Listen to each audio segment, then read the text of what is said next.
Hey guys, I hope you all are doing good. I'm doing good. I come after workout, तो मेरा आवाज़ थोड़ा सा भारी भारी लग रहा होगा।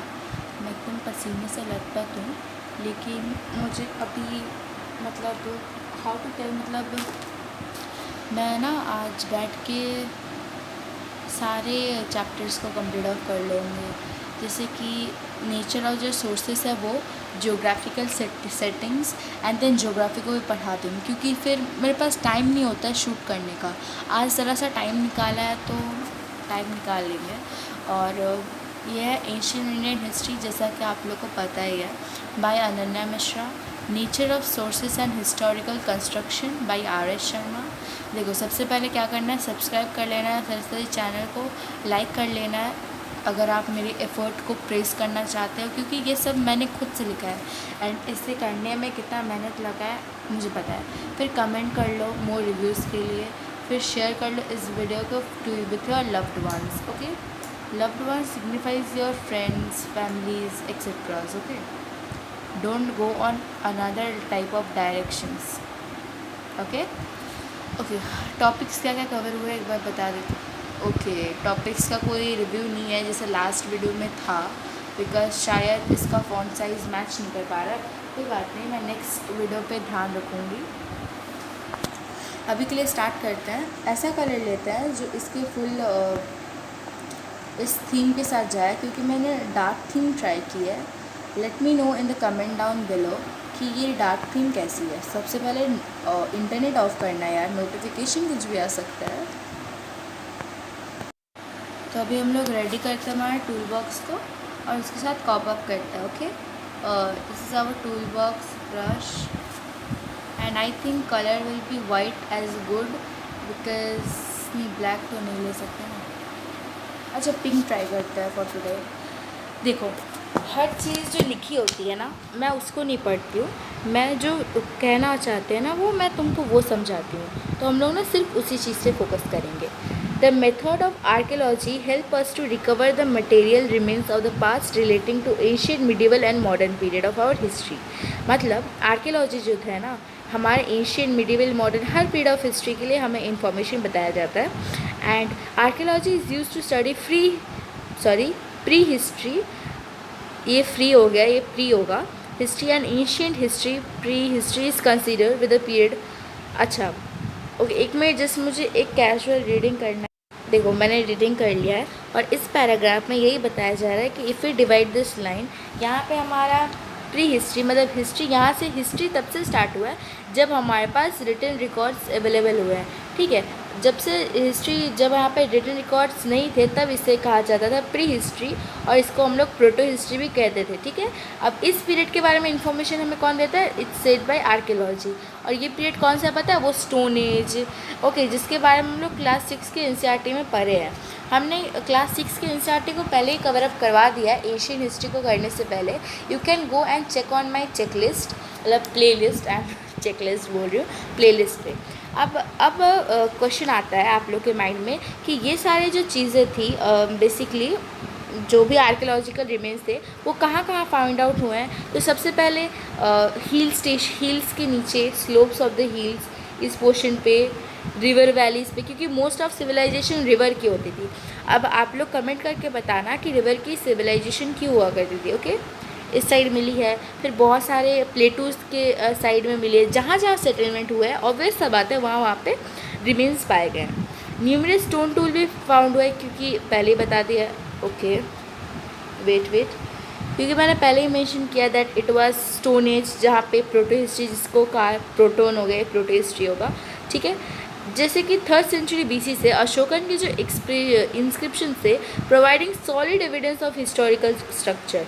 ये जो इंस्क्रिप्शन थे मतलब ऐसी चीज़ें जो आर्कियोलॉजी है, मतलब मैं कैसे समझाऊँ, आर्कियोलॉजी है लेकिन उसके ऊपर लिखा हुआ है बाय द किंग, जिससे कि इंस्क्रिप्शन एक आर्कियोलॉजिकल मॉडल है जिसके ऊपर लिखा हुआ है बहुत सारे लॉ एंड ऑर्डर्स। वैसे ही कॉइन्स के बारे में, ये जब थे ना बहुत ही सॉलिड बेस तैयार करते थे हमारे हिस्ट्री के लिए। Okay, wait, yes, the ancient Indians left enable material remains the stone temple. बहुत सारे stone temple monastery find out हुए हैं। और आप लोग सोच रहे होंगे कि मोनास्ट्रीज़ और स्टोन टेम्पल से हमें क्या लेना जाना। हमें इससे ये पता चलता है कि देखो स्टोन टेम्पल और मोनास्ट्रीज़ पे भी ना जो जिस रिलीजन के होते थे वो लोग, उसके सारे रूल्स फॉर्मेट, उसके गुरु के बारे में बहुत कुछ मेंशन होता था। ये सब जो आर्कियोलॉजी के ऊपर लिखना उनके लिए बेसिकली एक ऐसी चीज़ थी जैसे कि जस्ट लाइक डिज़ाइन। अभी हम लोग कुछ भी पेंटिंग शेंटिंग करें तो we do design on to it. हम लोग अपने कॉपीज़ पे भी डिज़ाइन करते हैं लाइक दैट ओनली। उसके उस बिल्डिंग के वॉल पे कुछ लिख के about the ruler, about the कुछ ड्राइंग बना के दे prove it and make it designful according to them. Okay, अब इसके अकॉर्डिंग जब हम लोग खुद के पता किए आर्कियोलॉजी से, तो हमें पता चला एक होती थी सिंगल कल्चर, एक होती थी मेजर कल्चर और एक होती थी मल्टी कल्चर। ये तीनों टर्म्स ना इस पैराग्राफ में समझाए गए हैं, लेकिन मैं आपको एक डायग्राम से जस्ट समझाना चाहती हूँ। ओके, देखो दिस इज़ समथिंग, ये है मेरे पास 3। ओके, जब मेरे पास अच्छा खासा टूल है तो why to use my hands.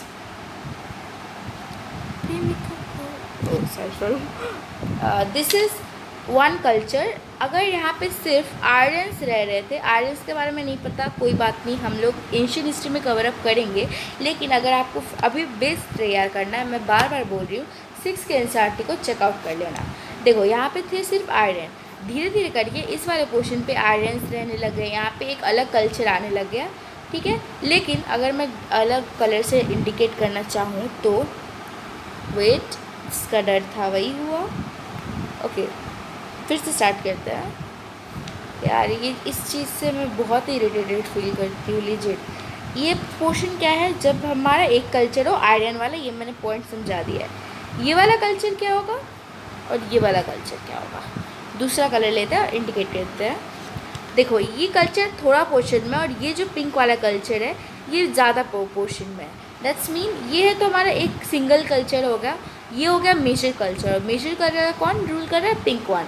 And यहाँ पे जब दोनों सेम पे हो तो that is called as multi culture. और मल्टी कल्चर में सिर्फ ज़रूरी नहीं है कि 2 ही होंगे, इसमें 3 भी हो सकते हैं और ऑब्वियस से बात है 4 भी हो सकते हैं।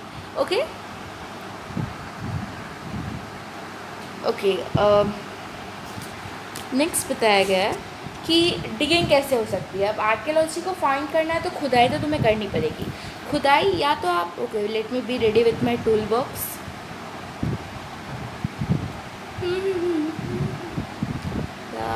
Okay, this is horizontal one and this is vertical, sorry this is vertical one and this is horizontal one. ठीक ही बोल रही हूँ ना, एक मिनट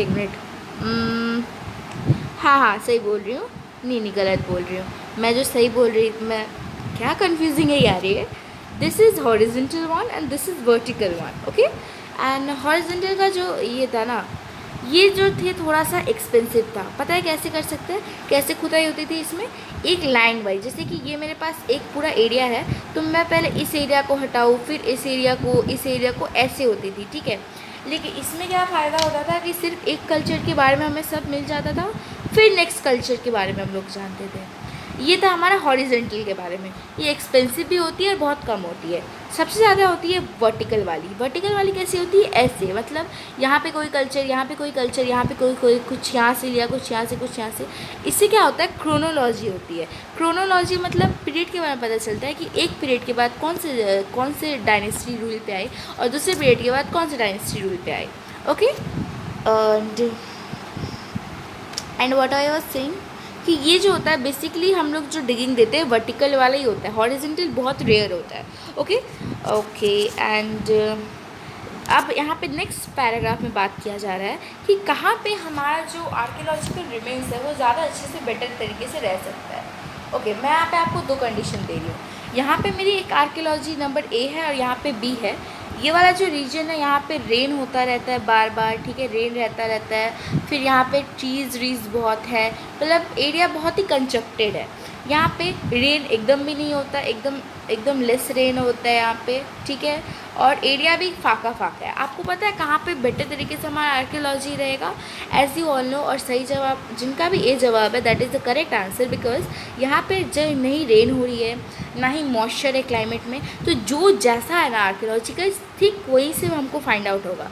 इसीलिए अगर जितना देखा जाए इस रीजन में उतना कुछ खास हमें आर्कियोलॉजिकल बारे में नहीं पता चलता है। अब बात करते हैं हम लोग डेक्कन लाइफ के बारे में। अब यहाँ तक तो हमको समझ आ गया कि कहाँ तक हम लोग को हमारे जो अपर इंडिया था वहाँ पे हम लोग कैसे करते थे। साउथ इंडिया में क्या होता था, मेगालिथिक। मेगालिथ क्या होती है उसके बारे में भी एक अक्खा चैप्टर पढ़ा है, 6 के एनसीईआरटी भी है, लेकिन मैं हूँ ना, मैं बताती हूँ क्या होती है। जब एक पर्सन डेड हो जाता है, this is my death, what I am saying, this is a area जहाँ पे उस पर्सन को लेटाया गया है। अब इसके साथ साथ कुछ चीज़ें भी डाली गई हैं जिसे कहते हैं believe in after life of death, मतलब डेथ के बाद भी एक लाइफ होती है, वो उस पीपल वैसे बिलीव किया करते थे, जो कि हम लोग आयरन वाले चैप्टर में पढ़ने वाले हैं। एंड ऑब्वियसली 6 की एनसीईआरटी, पता नहीं मैं आज 6 की एनसीईआरटी का इतना गुणगान क्यों कर रही हूँ। Leave it. मैं कहाँ थी यार, हाँ या तो इसकी ये तो स्ट्रक्चर हो गया अंदर का। बाहर से इसमें क्या होता है पता है, बाहर से यहाँ पे कुछ रॉक लगा देंगे, कुछ शेल्टर टाइप का बना देंगे, कुछ डिज़ाइन बना देंगे जिससे इंडिकेशन हो कि यहाँ पे कोई रहता, मतलब यहाँ पे किसी का ब्यूरियल है। ब्यूरियल मतलब समझ रहे हो ना, मतलब what we call it, dead body है। Okay, like that only. अब बात करते हैं कार्बन डेटिंग के बारे में। This is not dating, okay, this is carbon dating. Carbon dating एक ऐसी फार्मूला होती है जैसे कि हमारा जो पर्सन है, दिस इज़ हमारा डेड पर्सन, और यहाँ पे हमारे पास कार्बन, इस पर्सन के अंदर कुछ कार्बन कंपाउंड है जो एक यूनिफॉर्म रेट पे धीरे धीरे एक ईयर बाय ईयर कम होती रहती है। ये लास्ट कब तक की बता सकती है, let me tell it to you this one. And last इतने ईयर तक की बता सकती है ये वाली 5568 ईयर्स अगो तक के बता सकती है। और धीरे धीरे अगर आप हाफ करते जाओ तो it will go through 70,000 also. धीरे धीरे वो कम होती है at a uniform rate. Uniform rate ऐसा है जैसे कि एक फिक्स रेट, जैसे कि हम लोग मैथ को अगर कैलकुलेट करें तो हमें बता दिया जाता है कि 20 किलोमीटर में कार की speed only 250 kilometre per hour चल रही है, अज्यूम कर लो, तो ऐसी चल रही है, हमें बता दिया गया है। वैसे ही हमें कार्बन डेटिंग के बारे में पता है। अगर वो धीरे धीरे डिक्रीज़ हो गया और जब हमें वो मिल रहा है तब उसमें इतना प्रेजेंट, मतलब मान लो मेरे पास 10 प्रेजेंट है तो हम उसमें से कैलकुलेट कर सकते हैं कि कितना डिक्रीज़ हुआ है और कितने साल पुराना है। अब कार्बन डेटिंग को शायद मैंने बहुत अच्छे से समझा दिया, बिकॉज मुझे कार्बन डेटिंग को समझने में एग्जैक्टली बहुत टाइम लगा था। मैं बार बार पैराग्राफ पढ़ती जा रही थी, धीरे धीरे करके मुझे रियलाइज़ हुआ कि अच्छा this is what they are trying to say. The history of climate and vegetation जो है, examination of land residues and specially, अच्छा ओके, यहाँ पे सिर्फ ये बताने का कोशिश किया जा रहा है दैट कि क्लाइमेट और वेजिटेशन की अगर हमें हिस्ट्री जाननी है, मतलब अभी जो क्लाइमेट है, if I talk about Kolkata right now, यहाँ पे जो क्लाइमेट है ना, द क्लाइमेट इज़ जस्ट खूब भालो, इट्स जस्ट वार्म, मतलब सी के नियर है, तो ऑब्वियसली आप लोगों को पता है मॉडरेट सा क्लाइमेट है। मॉडरेट सा क्लाइमेट, अब यहाँ का बात छोड़ते हैं। If you talk about Rajasthan, वहाँ पे जो पहले जो जहाँ तक हमें लैंड का हम लोग एग्जावेशन किए हैं और हमें जहाँ तक पता चल रहा है सिविलाइजेशन से, क्योंकि सिविलाइजेशन वहीं पे रहेगी जहाँ पे वाटर रहेगा। लेकिन आज का अगर प्रेजेंट का कंडीशन देखें राजस्थान का, वहाँ पे कोई भी सिविलाइजेशन सस्टेन नहीं कर पाएगी, बिकॉज वहाँ पे वाटर नहीं है। धीरे धीरे क्या कैसे चेंजेस हुए और कैसे हिस्ट्री थी हमारी क्लाइमेट एंड वेजिटेशन की, ये अगर हमें जानना है तो लैंड के ऊपर सर्वे करना पड़ेगा। यहाँ पर वही बताया गया है। ओके, आप लोग सोच रहे होंगे कि जब मैंने इस सीरीज़ को पढ़ा रखा है तो मैं फिर से क्यों पढ़ा रही हूँ। फिर से इसीलिए पढ़ा रही हूँ कि जब मैंने वीडियोस को चेकआउट किया मुझे पता चला कि मैं सिर्फ लाइंस को रिपीट कर रही थी, मैं कुछ पढ़ा नहीं रही थी। दैट वाज नॉट पढ़ाना, इट वाज जस्ट रीडिंग। तो ওটা তো ভালো হচ্ছিল না, এই জন্যে আমি একটা ভালো উপায় জোগাড় করেছি, that's mean I will read the paragraph by myself at first and then explain it to you in Hindi or English, whatever will be the easiest one.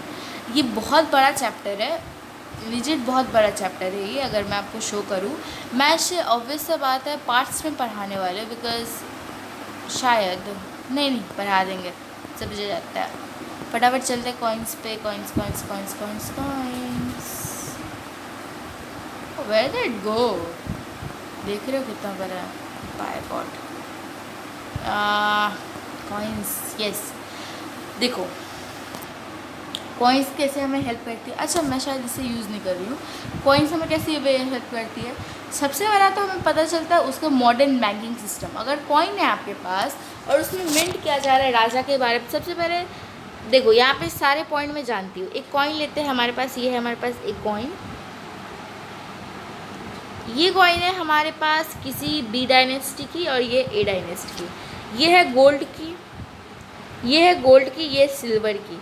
पता है कौन सा राजा कितना ज़्यादा अमीर होगा? ऑब्वियस सा बात है ये ए वाला, क्योंकि इसके पास बेसिकली गोल्ड की कॉइन है बहुत ज़्यादा। तो हमें इससे ये पता चलता है दैट द किंग, मतलब by seeing the amount and the quality of the coin we can also conclude कि वहाँ पे जो किंग था उसका जो इकोनॉमिक कंडीशन था ना वो कैसा है। Okay, and then we can also conclude कि देखो ये जो हमारे पास कॉइन है ना, सिर्फ ऐसे जस्ट कॉइन नहीं थी, इसके ऊपर एक राजा बना हुआ था, उसके ऊपर ईयर लिखा होता था, जैसे कि अभी लिखा होता है, जिससे हमें राजा के बारे में पता चलता है, उसके नाम के बारे में पता चलता है, एक्सेट्रा एक्सेट्रा इन्फॉर्मेशन भी वो कॉन्वे करता है। ठीक है, फिर कॉइन से हमें ये भी पता चलता है कि कॉइन अगर बैंकिंग सिस्टम यहाँ पे बताया जा रहा था। बैंकिंग सिस्टम से कहने का ये मतलब है कि अगर कॉइन है तो कॉइन ऑब्वियस सा बात है कोई एक इंस्टीट्यूशन होगा जो उसे स्टोर करता होगा, कोई होता होगा जो उस कॉइन को उधार पे लेता होगा। जैसे कि हमें तब पता चला कारावैन के बारे में, गिल्ड्स फॉर्म होते थे। गिल्ड ग्रुप ऑफ मर्चेंट होता था जो कि बैंकिंग मतलब मर्चेंट्स लोग के लिए, ट्रेडर लोग के लिए हुआ करता था, उन लोग के वेलफेयर के लिए, जिसके बारे में हम लोग फर्दर चैप्टर में पढ़ने वाले हैं। मुझे फर्स्ट के जो 1 to 7 चैप्टर्स है ना, मुझे एकदम ही पसंद नहीं आता, बिकॉज इन लोग कोई इन्फॉर्मेशन कॉन्वे नहीं कर रहे होते हैं। ये लोग सिर्फ हमें बता रहे होते हैं ऐसा ऐसा होगा, ऐसा ऐसा होगा। बहुत सारे टर्म्स ना हमें अगर इसमें समझना है तो हमें सबसे पहले बाकी सारे चैप्टर्स को पढ़ना पड़ेगा, पर ये पता नहीं ऐसे क्यों करते हैं। मैंने डिसाइड किया था कि पहले क्या करूँगी, पहले बाद वाला चैप्टर पढ़ा देंगे, फिर पहले वाला, फिर सोचे कि फिर फॉर्मेट नहीं हो पाएगा, वही करना चाहिए था। कोई बात नहीं, अब आते हैं इंस्क्रिप्शन के बारे में, क्योंकि अगर आपको अच्छा if you want the PDF you can comment on the channel and I will definitely provide you in the Telegram link. बस कमेंट करना पड़ेगा। क्या क्या कमेंट करना है मैं फिर से रिपीट कर दे रही हूँ। सबसे पहले मैंने क्वेश्चन पूछा था कि क्यों रिवर के साइड पे सिविलाइजेशन होती है, फिर RN09 आप कमेंट करना है। Let me right it, RN09। अगर आपने मुझे पता चलेगा कि आप लोग लास्ट तक इस सेशन को देखे हो and you have enjoyed. Now inscription के बारे में अगर बात करें तो इंस्क्रिप्शन इज़ इंस्क्रिप्शन। हम आप लोग को सबको पता है that what the hell is inscription. This is inscription. यहाँ पे राजा के लॉ एंड ऑर्डर लिखे हुए होते हैं। अब ये राजा लिखवा देते हैं और एक जगह स्तब्ध कर देते हैं। अब पीपल आते जाते हैं और इसे देखते हैं और उसके अकॉर्डिंग काम करते हैं। सबसे ज़्यादा inscription was in the period of Gupta and what Ashoka. अच्छा, लैंग्वेज के बारे में भी यहाँ पे बात हुई है, जैसे कि प्रकृत वॉज अ कॉमन लैंग्वेज। मतलब अगर राजा कुछ अपने प्रजा को बताना चाहता है तो ऑब्वियस सा बात है प्रकृत उसे यूज़ करना पड़ेगा। और क्योंकि अगर पीपल जो थे संस्कृत तो नहीं जानते थे ना, तो उन्हें तो ऐसे लैंग्वेज में बात करना पड़ेगा जो उन्हें भी समझ आए। That wise they uses the प्रकृत लैंग्वेज। ऐसा कोई ये नहीं था राजा को कि हाँ प्रकृत ही यूज़ होगा, ऐसा कुछ नहीं था। वो लोग थोड़ा स्मार्ट खेलते थे। ठीक है, स्क्रिप्ट के बारे में बात करें तो सबसे ज़्यादा स्क्रिप्ट जो आपको सुनने को मिलेगा और जो हड़प्पन इंस्क्रिप्शन जिसमें लिखे हुए हैं वो है पिक्टोग्राफिक स्क्रिप्ट। पिक्टोग्राफिक स्क्रिप्ट क्या होती है इसे भी मैंने 6 के NCERT में मेंशन किया है, लेकिन मैं बता देती हूँ। पिक्टोग्राफिक स्क्रिप्ट ऐसी होती है जिसमें बहुत सारे सिम्बल्स होते हैं, इमेजेस होते हैं, मतलब बहुत सारी ड्राइंग होती है जो कि लेटर को कॉन्वे करती है। ठीक है, और सबसे ज़्यादा स्क्रिप्ट ब्रह्मी स्क्रिप्ट थी। Okay, inscription found on seals of Harappa belonging about 205 BC are considered symbolic. मैंने पहले ही बता दिया। देखो जो इम्पोर्टेंट है ना मैं सब पढ़ा रही हूँ आप लोग को। ओके, देखो कैसे कैसे इंफॉर्मेशन लोग कॉन्वे करते थे, मैं एक बार हाईलाइट कर दे रही हूँ, रीड इट ओके। ये कुछ खास नहीं है, नको। आई थिंक मैंने शायद हेडिंग चेंज नहीं की है। This is not lorem Epson, this is of, या वो फिर से रिपीट हो रहा है कि जो मैन्यूस्क्रिप्ट है ना, इनके बारे में बात कर रही है। ऑल दो देखो, एंशियंट इंडिया जो है ना, पीपल जानते थे कि कैसे लिखना होता है, पर मैन्यूस्क्रिप्ट जो था बेसिकली मिडिवल इंडिया से ज़्यादा फाउंड आउट होने लग गया। क्यों? क्योंकि न्यू पीपल आए थे ना मिडिवल इंडिया में, we got an new religion Islam, and उनके कुछ और आइडियाज़ थे, कुछ और थे, एंड देवर स्क्राइब्स पीपल जिन्हें हमने पढ़ा है 7th के NCERT में, go check it out. Most ancient book content religious theme just like Hindu religious literature, Vedas, Ramayana, Mahabharata. अच्छा मैं काम करूँ क्या? मैं जो बार बार बोल रही हूँ check it out, check it out, बहुत साल हो गया उसे पढ़ा हुआ है, मैं उसका लेटेस्ट वर्जन वो भी अपने हाथ से PDF कर दूँ? That will be good idea. मैं सोचती हूँ इस बारे में। हाँ, आप लोग के लिए बहुत कुछ सोचा है, बहुत कुछ। Okay, in order to understand the Vedic, wait इसे मैं साइड कर देती हूँ। In order to understand the Vedic text it was necessary to study the Vedangas. Vedangas ऐसी बुक होती थी जो वेदा में फोनोटिक्स है, ग्रामर है, या कोई मीनिंग है ना, उस सबको वो सिग्निफाइज करती थी। ठीक है, बहुत सारे रूल ऑफ ग्रामर भी निकली है, जैसे लाइक सूत्र। ओके, 2 एपिक्स और मेजर पुराना हमें पता है, रामायण एंड महाभारत है, ये भी वैश्यास। इसमें ना बहुत सारे इस पैराग्राफ में ये बताया गया है कि इसमें कैसे कैसे एवोल्यूशन हुआ है। सबसे पहले जो महाभारत था, it was just a Jaya, and then it become Bharat, and then it's become Mahabharata. धीरे धीरे करके उसमें और वर्ड्स ऐड हुए हैं, लाइन ऐड हुए हैं, फ्रेजेस ऐड हुए हैं। पहला जो हमारा ये था वर्जन था, वो जो अभी हम पढ़ते हैं उसमें बहुत ही डिफरेंस है। ओके, अब बात करते हैं गृह सूत्र के बारे में एंड सलवा सूत्र के बारे में। गृह Sutra, Sulva Sutra, and then there was also one, कहा गया, हाँ, सौराष्ट्र सूत्र। ओके, सबसे पहले गृह सूत्र वो कंटेंट, वो बुक था जिसके ऊपर जो हमारी रिचुअल होती थी घर के लिए, वो सब किए जाते थे। Sulba Sutra was a mathematics of geometrical book. Okay, religious book, Jainas, Buddhist. अच्छा, ये शायद हम लोग लिटरली सोर्सेज पे आ गए, लिटरेसी सोर्सेज पे। ओके, कोलोकियल पोर्शन, ये सारे आप लोग को पता है, सब मैंने कवर करवा के आ रही हूँ, मैंने सब पढ़ा दिया। Okay, an important law book of अर्थशास्त्र जिस बाय कौटिल्य फॉर अशोका, चंद्रगुप्त मौर्य, हमें पता ही है ये सारी चीज़ें। पतंजलि, पनिनी, बहुत सारे इम्पॉर्टेंट राइटर्स के नाम है, जस्ट एक बार हाईलाइट कर दे रही हूँ, पढ़ लो क्या। ओके, भाषा सुधारक बाय कालिदास, फिर बना भट्टा के बुक जो कि समुद्रगुप्ता के बारे में थे। बहुत सारे लिटरेसी सोर्सेस हैं हमें पास। Sangam literature, this is something important जिसके बारे में बहुत कम डिस्कशन होता है। Let us discuss about it. Sangam, इस पैराग्राफ में यही बताया गया है कि जो भी हमारा हिस्ट्री थी ऑफ साउथ इंडिया, उसके बारे में अगर जानना है तो we have to read about Sangam literature. Sangam literature कोई ऐसा लिटरेचर नहीं था, it was poem, collection of poem था उसके अंदर, जो मतलब रियल नहीं था। जैसे कि राजा के आने से हवाएं चलती हैं, आंधी आती हैं, लाइक दैट। मतलब हीरो को एकदम, मतलब हीरोइक एज माना जाता, मतलब राजा को हीरो बनाते थे ये लोग।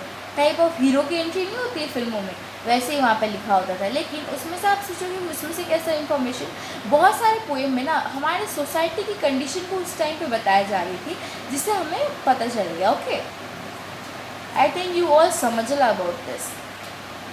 फॉरेन अकाउंट, बहुत सारे इंडिजिनियस लिटरेचर थे ना, ये फॉरेन अकाउंट से के साथ पढ़ा जाया जा सकता है, क्योंकि इंडिजिनियस लिटरेचर थे, हो सकता है वो कहीं ना कहीं फेक हो या ज़्यादा ही राजा का तारीफ़ करते हो, जैसे कि हमने संगम लिटरेचर के एग्जाम्पल में देखा। जैसे कि talking about Indica by Megasthenes, and then there was Fahien traveller, बहुत सारे ट्रैवलर आए। सबसे पहले वो लोग सबसे इंडिका के बारे में, मेगास्थनीज के बारे में बात करें तो ये थे ग्रीक जो कि आए थे हमारे रिलेशन को भाई अलेक्जेंडर ने जो हुड़दम मचा गया था उसको ठीक करने के लिए इन द दयानंद मतलब पद्मानंद के नंदा डायनेस्टी के टाइम पे, okay, of Mahapadmananda I think so.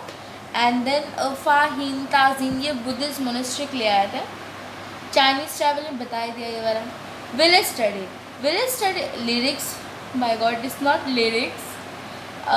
Village study से क्या पता चलता है कि मैन और वुमेन के रिलेशन के बारे में, कि कौन किसका डोमेस्टिकेशन मतलब किसका डोमिनेशन था, मतलब काऊ को, जैसे कि people do not take a milk of the cow and never take the flour their content for animal लेवर एक्सेट्रा एक्सेट्रा। देखो नेचुरल साइंस के बारे में, जैसे कि हम लोग अगर एक मैं अगर एक डायग्राम ड्रॉ करूँ अभी यहाँ पे, ये हमारी हिस्ट्री है अगर, तो is a chemistry, geology, biology, archaeology, ये तीनों अगर मिला देना तब हिस्ट्री की स्टडी बेटर तरीके से हो सकती है। हिस्टोरिकल सेंस के बारे में बात करें तो शायद एंड होने को कोई बात नहीं, जल्दी जल्दी ख़त्म करते बिकॉज टाइम लिमिटेड। सॉरी भाग रहे हैं, मुझे सर्दी लग रही है, जंगला खुला है इसीलिए। कहाँ थे हम लोग? Historical sense. अब यहाँ पे ना ये बताया गया है कि पुराणास के बारे में अगर बात करें तो हमें ये पता चलता है कि जो रामायण थी, महाभारत थे, रामायण जो थी हमें आर्कियोलॉजी से पता चली कि it was just literary sources, ऐसा कोई रिमेन्स नहीं पाया गया अयोध्या में राम जी का। ओके, टॉकिंग अबाउट वहाँ पे बहुत सारे हमें पता ही है, द्वारका, त्रेता युग, द्वारपाल युग एंड कलयुग। वी आर इन कलयुग, let's see when it's gonna and. देखो बहुत सारी बायोग्राफीज भी होती थी, जस्ट लाइक हम लोग समुद्रगुप्ता की बात करें तो इलाहाबाद में एक प्रशस्ति है समुद्रगुप्ता के बारे में, सब चीज़ वहाँ पे मेंशन किया गया है, ठीक है। और ये वाली राज तरंगिणी के बारे में हम लोग जानते ही है, king of Kashmir. Constructing history, अब देखो इतनी सारी रिसोर्सेज है और इतने सारे फेक भी चल रहे हैं, तो अब हम पे डिपेंड करता है कि हम लोग जो करेक्ट चीज़ है वो कहाँ से ले। सबसे पहले जो लिटरेरी सोर्सेज होता है उस पर ना जाके हम लोग बेसिकली आर्कियोलॉजिकल सोर्सेज पे ज़्यादा बिलीव किया करते हैं, ठीक है, बिकॉज वो ज्यों का त्यों है, उसे चेंज नहीं किया गया है। पर लिटरेरी सोर्सेज में फॉल्सेस हो सकती हैं, पर बहुत सारा हो सकता है कि आर्कियोलॉजिकल एविडेंस ना पाया गया हो लेकिन लिटरेरी सोर्सेज में वो पाया गया हो, जैसे कि talking about Gautam Buddha, Mahabharata, Krishna's and Ram ji. Okay, there was lot of thing happening around and here. अब ये हम पे डिपेंड करता है कि हम उसे कैसे अपने हिसाब से और कैसे एक तरीके से इंडिकेट करें। जैसे कि हमें अगर सोसाइटी और पॉलिटी के बारे में जाननी है तो ऑब्वियस है बात है हम लोग लिटरेरी सोर्सेज पे बिलीव कर सकते हैं, क्योंकि राजा के बारे में वो लोग झूठ बोलते थे, अपनी सोसाइटी और इकोनॉमी के बारे में वो लोग झूठ नहीं बोलते थे, जो था वही लिखते थे। बेसिकली वो लोग लिखते नहीं थे, हमें उससे अपना खुद के निकालना पड़ता है उससे, ठीक है।